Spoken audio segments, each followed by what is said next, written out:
So, immigration policy in the UK has again shifted, in no small part thanks to Shabana Mahmood. This time it's not subtle. Under new proposals, people migrating to the UK won't apparently access benefits or social housing until they become British citizens. Now, this is the strictest line that's been drawn in years, and on balance, it would appear to be the right move.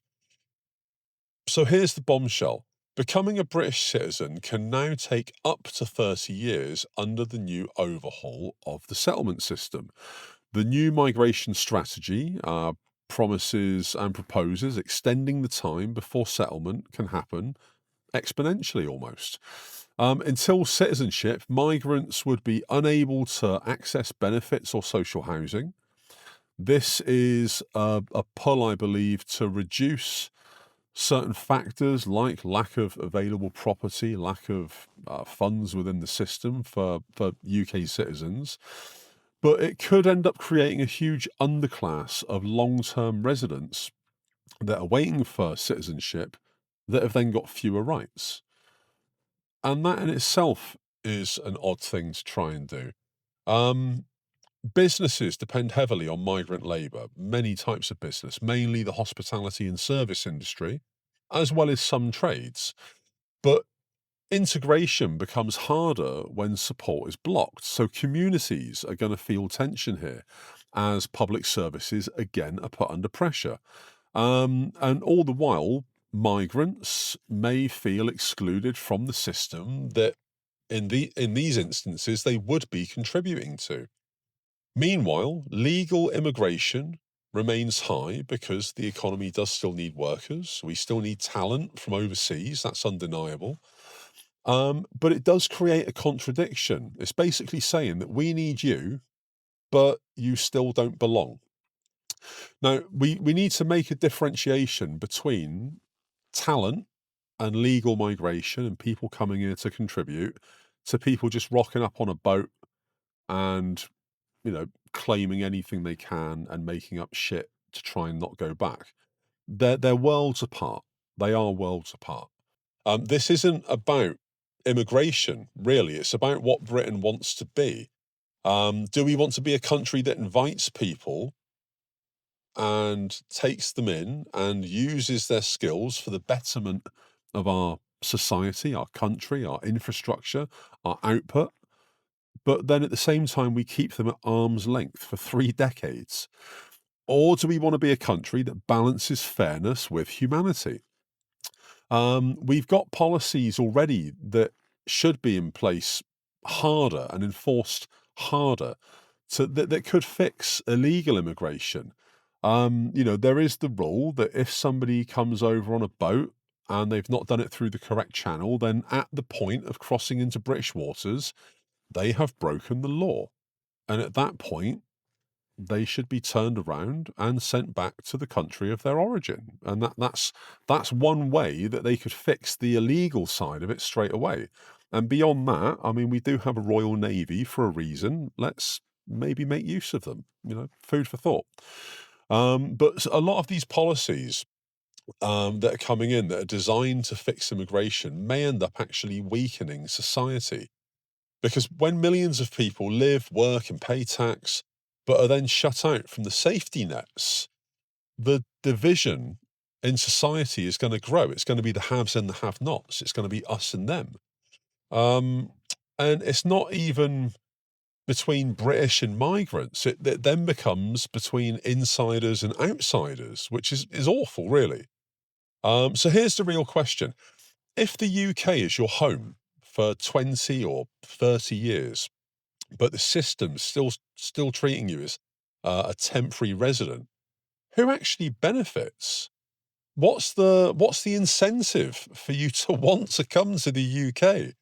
I agree that there should absolutely be caps on how long it is, or there should be like a waiting period at least when somebody enters the UK as to how long they have to contribute and actively work, and pay in before they can pull out. Whether that pulling out is things like free education, whether it's pulling out for things like, healthcare and dental care, or being able to buy property and own property over here. All of these different things, all of these different factors. 100%, there should be a period of time, and I think it should be reasonable. I think it should maybe be 10 years. And I think after 10 years, somebody should be allowed to pull out 50% in terms of benefit of what a UK citizen would get. After 10 years of putting in, you're entitled to 50% out. If you need dental, you get 50% off. If you need healthcare, 50% of it's paid. And then I think after that, it should be 15 years. And after 15 years, I believe that at that point, if you've put in for 15 years, yeah, why not? Let's be humane, and let's let people extract from the system. And I think that would separate a lot of the dossers that are coming over from the actual workers. And some of the numbers are really scary. I don't like to bang on about the immigration thing too much because I know everybody does, but some of the numbers are absolutely scary. And I don't want to paraphrase the person that I heard it from, but it was another YouTube channel. And it was something like immigrants that come over from a certain country abroad. It was an African country. I can't even remember which one. But immigrants that come over from that country, almost 50% of them end up on welfare. And then a generation down the line, 30% of the children of those people that ended up coming in and being on welfare, 30% of their kids also end up on welfare. So being that people are coming in and just having loads of kids, and UK people can't afford to have kids because they can't even afford housing to shelter them. But being that we've got immigrants coming over and just popping kids out left and right, and then the burden on the welfare system alone is massive. And then when you add into that it's not just benefits, it's things like medical and dental and everything else that comes with the welfare system. The costs are enormous. And I think from memory, the survey was something like 300 men from this African country. And I think it was like 140 of them or something like that ended up on welfare. And then of their kids, they had just under 1,000 children between them. So about 3.3 kids each. And it was something like 300-ish of their kids ended up on welfare. So that's what we're up against. And that's why I think we do need proper rules in place, but rules that are enforced, rules that see through, country of origin or religion or whatever else, and just look at it objectively. Like, have you put into the system? Yes. For what length of time? Great, you're entitled to X, Y, Z. Have you put into the system? No. Then you're entitled to nothing.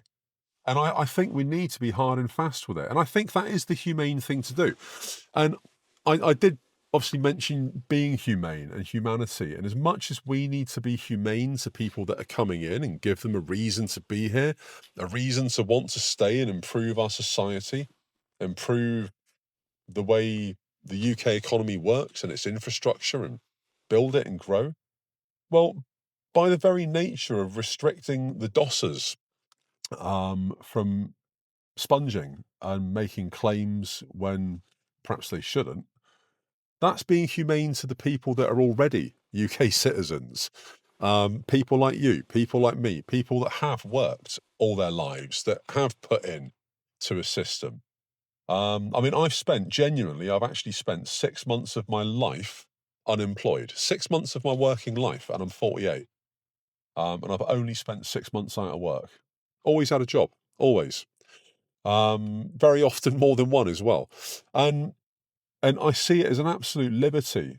I see it almost as like a personal affront that people can come over and just get everything handed to them. And I do agree that every case is different. There are cases, if it's women and children and it's genuinely fleeing war and all the rest of it, that's different.